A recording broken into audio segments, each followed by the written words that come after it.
شروع کرتا ہوں اللہ تعالیٰ کے نام سے جو بڑا مہربان نہایت رحم والا ہے۔ حضرت سعد بن عبادہ رضی اللہ تعالیٰ عنہ راوی ہیں کہ میں نے رسول کریم صلی اللہ علیہ وآلہ وسلم کی خدمت میں عرض کیا کہ یا رسول اللہ صلی اللہ علیہ وآلہ وسلم، سعد یعنی میری ماں کا انتقال ہو گیا ہے، ان کے ایصال ثواب کے لیے کون سا صدقہ بہتر ہے؟ آپ صلی اللہ علیہ وآلہ وسلم نے فرمایا پانی۔ چنانچہ حضرت سعد رضی اللہ تعالیٰ عنہ نے حضرت صلی اللہ علیہ وآلہ وسلم کا یہ ارشاد سن کر کنواں کھودا اور کہا کہ یہ سعد یعنی میری ماں کے لیے صدقہ ہے۔ تشریح: یوں تو اللہ نے جو بھی چیزیں پیدا کی ہیں وہ بندہ کے حق میں اللہ کی نعمت ہے،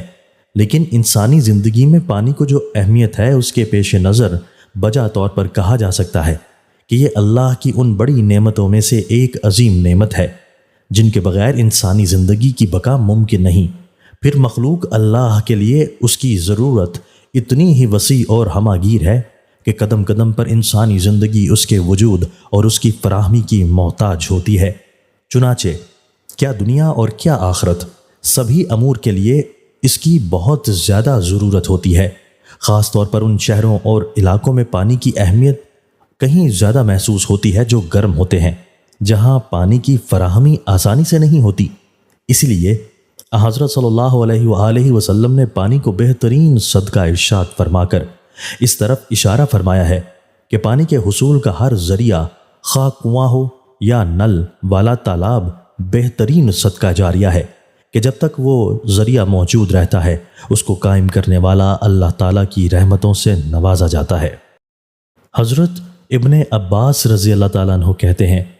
کہ میں نے رسول کریم صلی اللہ علیہ وآلہ وسلم کو یہ فرماتے ہوئے سنا ہے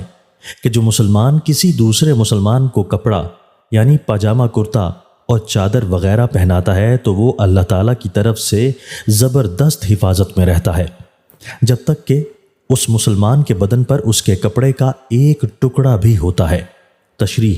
یہ دنیا کا فائدہ ہے کہ اس کے دیے ہوئے کپڑے کا ایک ٹکڑا بھی جب تک اس مسلمان کے بدن پر رہتا ہے وہ اللہ رب العزت کی حفظان و امان میں رہتا ہے، مگر آخرت میں جو اس کو ثواب ملے گا وہ ان گنت ہے۔ دوستو، اللہ تعالی ہمیں ان احادیث مبارکہ پر عمل کرنے اور اپنی زندگیوں کو سنوارنے کی توفیق عطا فرمائے۔